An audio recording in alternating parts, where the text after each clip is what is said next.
right nostrils are very important, and you will learn techniques of breathing.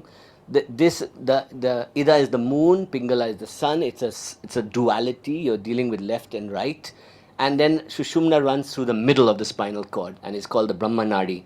So this is the entire cosmos. I'm going to just play you something, and I'll go through quickly the chakras, and then I'll wind it up right now. Just bear with me, and then we'll open it up.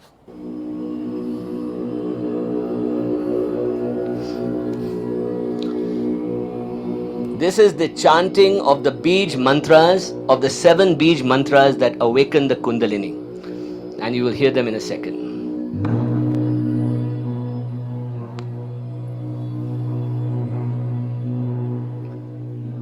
So the first chakra is Muladhara, which is at the bottom of your spine. The color to meditate on is red. The Bij mantra is Lam. You can hear Lam, Lam, Lam. Then this deals with the anus area. So you're focusing on clenching the anus and you're lifting Kundalini up, right? That's basically you're asking Kundalini to rise. Kundalini Uthana, Kundalini Uthana, Muladhara Uthana, Muladhara Uthana. You're asking it to rise. And by breathing and pointing your vision to the tip of your nose, while you're asking it to rise and clenching your anus, you will start to feel the heat, right? So as you practice it, you'll feel heat. And this is to do with nose and smell. So your nose is connected to your anus area. So those two are your circuit that you're creating, right? Adrenaline, neoadrenaline, this is all to do with earth. This is to do with survival. This is to do with your base instincts, connecting to the ground, being grounded, right? So never start Kundalini without worshipping Muladhara first, your first chakra. Because if you start up here, you will start developing tendencies that have no grounding. And how will you receive 40,000 volts of knowledge suddenly if you're not grounded, right? Think about that. Lead is the material Ganesh, Brahma, Saraswati. And I'll just quickly go through these. This is Svadhisthana, number 2, which is orange. And you'll see it's the colors of the rainbow. Red to violet, right? Violet at the top, red at the bottom, right? Again, pure simple knowledge. Vam is the code word. Sex organs, tongue, taste. Sex organs and tongue, they match. Ovaries, testicles, sex drive, attractiveness. This makes you that. It gives you excess of that, right? If you have that a lot already, this is your chakra that's active right now, right? So you might want to balance it out a bit. And then rock and roll, Latin music. This is the music of that chakra. Again, Manipura, same thing. Yellow, rum, rum, rum, rum, rum. Solar plexus, eyes, vision, pancreas, chanting. This kind of chanting is very good. This chakra is very important for living in the world because it's the third chakra. It's also in Buddhism called Hara. This is where we hold this is the center of gravity of the body. It's from where you begin the spiritual journey, upwards. From the heart, you go to the heart and then you go up. So this one is very important if you want wealth, prosperity, balance in the world. That third chakra is very important. The fourth chakra is the axis between spirit and matter, the heart. Anahata. Anahata means clapping with one hand. The sound of one hand clapping. Literally means that. It also means antelope's horns, but it means one hand clapping. That means at this point there is no matter, no and O. So you're between O and Om, that way. You're in that U point. And there, Yam is the word. Yam, heart chakra, fingers and touch. So if you see in Reiki and all, and pranic healing, you lift your hands up to your heart. Have anybody seen that? You lift your hands up to your heart. Why? Because the heart chakra activates the hand, right? So you can receive and heal through the hand if you practice the heart chakra meditation. This is all about immunity, blood cells, strengthening the body through, conquering disease, giving out compassion and love, healing the world, becoming a healer. The heart chakra is critical on that. Visuddha is the throat chakra, and that is to do with hum,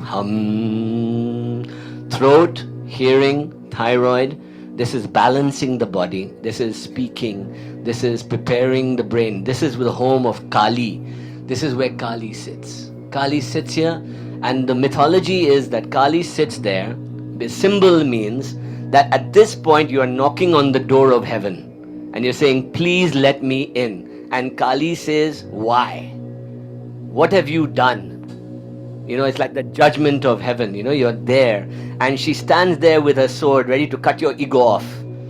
And she wears the 50 garland heads around her neck, which is 50 heads of the Sanskrit vowel letters, the 50 sounds. So if you can utter the sounds, if you can say the word and say, I have let my ego go, she cuts your head off and you can enter the Rudra into Shiva.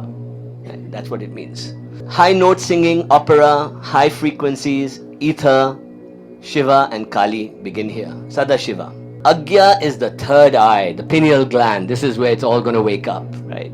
And this is intuition and mindful knowing, sleep, consciousness, pituitary. It's pituitary, not pineal. Pineal is the last one. And here you have music of the spheres and Om, the sound Om. So if you want to meditate on only one sound, if you want to do only one, do Om. That's the one sound. Sahasrara, the ultimate crown, right here on the top of your head, right? On top of the head.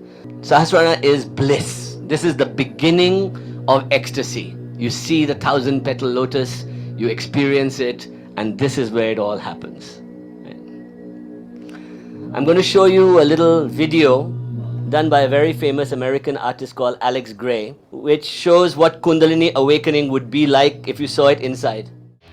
And the last thing I want to share with you is that here are some living schools that if you want to consider, and I'll talk about them when you ask me, if you ask questions, that you should look at, that would be worth pursuing if you want to be taught correctly, you know, and want to discover your own path, right?